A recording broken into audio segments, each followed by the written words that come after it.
Welcome, Magnus Scheving. Yeah, tack. You've said in interviews that 20 years ago you got the vision that you wanted to move kids, families, the whole world in a more healthy direction. Yeah. How did you get from that vision to putting on a superhero costume and creating your own TV show with yourself as a main character? I basically was thinking like, how can education about healthy lifestyle be entertaining? Is it doable? Because I thought like movement was boring. It was like and I saw also it was a rising that obesity problem was going to be huge. In 20 years it was going to be catastrophic in many countries. So I wanted to do something that kids would turn things into a game. So they didn't know they were moving and they would be healthy. So we would try to make something. So I was thinking in my home, how can I do it? How can I really motivate kids? And I found out kids really want to imitate. They don't want to imitate cartoon characters.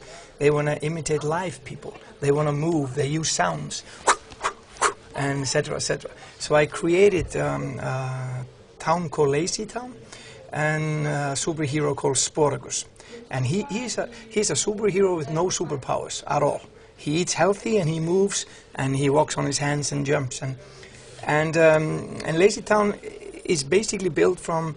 I went to more than 50 countries to test LazyTown before I made it.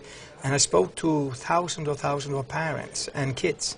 And I found out parents are exactly the same wherever you go when you want to raise healthy kids. You want your kids to be safe and educated. You want your kids to don't be stingy. You want your kids to share things. You don't want them to lie and cheat. You want them to eat something healthy and move regularly, etc.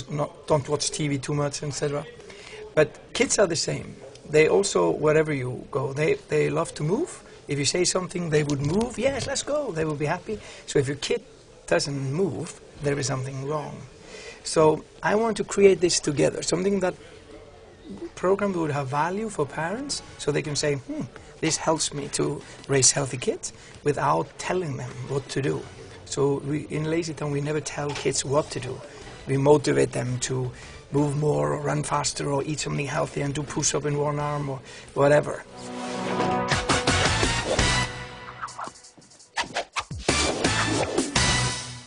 And LazyTown has become the super brand that has also given you access to political leaders all over the world. You worked closely with Michelle Obama in her Let's Move campaign.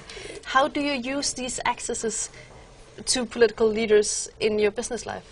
What's interesting about LazyTown is it's a kid show, and of course you play a superhero in a costume, and it's strange. And then one day you go and speak to world leaders around the world, and because they are seeing now that they have challenges, and LazyTown started campaign 20 years ago about this. So when they saw something LazyTown was working. This is working. Their kids are actually eating healthy. We increase sales of fruit and vegetables in some countries 20% in a campaign we did. And they saw, it's working. Why is it working? So they called me up and asked me to help, either in Change for Life in UK or Michelle Obama. And I went to the White House and I did commercial with her. And we did a soccer foundation, like football, in 25 cities in the United States and in Chile and around the world. And what's quite interesting is that we are using then LazyTown to be a front, because we can reach to kids. So politicians can speak and have the limelight, but we can reach to the kids. We can physically go to 60,000 kids and move. It's easy. This is one of my favorite ways to get active. Try it, Chica.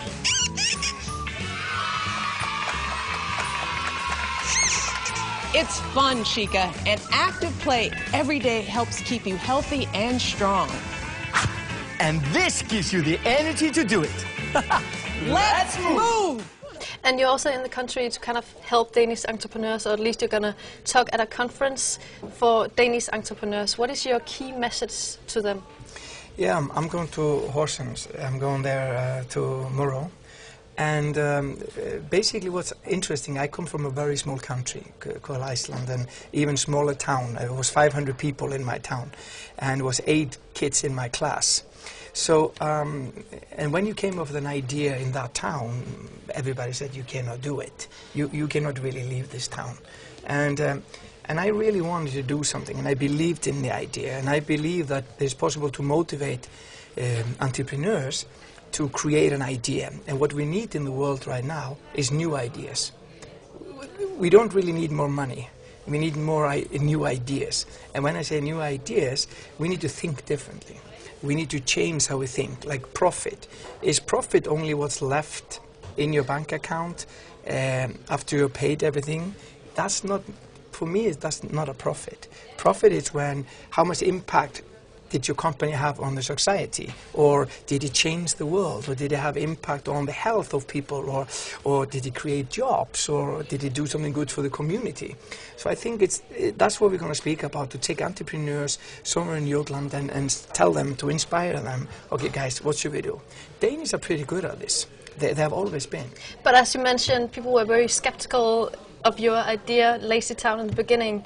Did you ever doubt yourself, and if this was a good idea, if this was a good direction for you? Absolutely. Every other day, maybe. But the thing is, what I believe, basically, and I totally believe that to be good at something, you need 10,000 hours. To be good at something, that's about 7 years.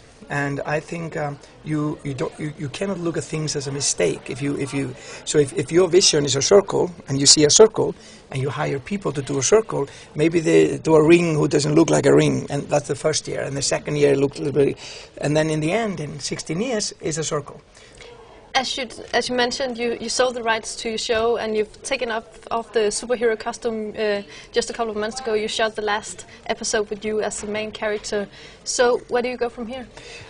It's interesting. I said to myself, because I think entrepreneurs need to know when to exit. Because, and I said to myself, I've been 22 years in this, almost 30 years since I started to have lectures and et cetera, et cetera. But I didn't want to be in the costume longer than 50. So I said to myself, I'm going to get out of the costume when I was 50. So I sold the company and got out of the costume 10 of November, actually 2 months after I was 50. And because I didn't want to be like Elvis, too long in the costume. I said, no, I want to get out of it. But still, now I'm motivating people around the world. I have lectures around the world about entrepreneurs, about health, for doctors, or for public health, or for governments, and helping government around the world. Yeah, because that was going to be my last question. I did a Google search on you before you came into the studio, and up came a lot of pictures of you eating carrots and a lot of these kind of healthy images. Don't you ever feel like your image is so political correct? I mean, could you eat a Big Mac or a Mars bar in public? It's a very good question, and it's difficult for me to answer. The correct political answer would be no, of course I don't do it. But it's not correct. And I'm not really allowed to say it. But it's not correct. I have always struggled with my life to try to be in balance. And I do my best, like everybody else. I try and do the same. And I try to follow that rule, that if you do too much on this side, you have to go on the other side. So I think to get a hamburger now and then is fine, in my mind. I think it's healthy. And because I think you're healthy when you have choices, you're healthy if the economy is in balance, then it's healthy. If your health is in balance, it means that you have choices, you can run, you can walk, you can sometimes have maybe red wine. I think then you're healthy. I hope you keep in balance. Thank you for coming, Magnus Scheving. Thank you.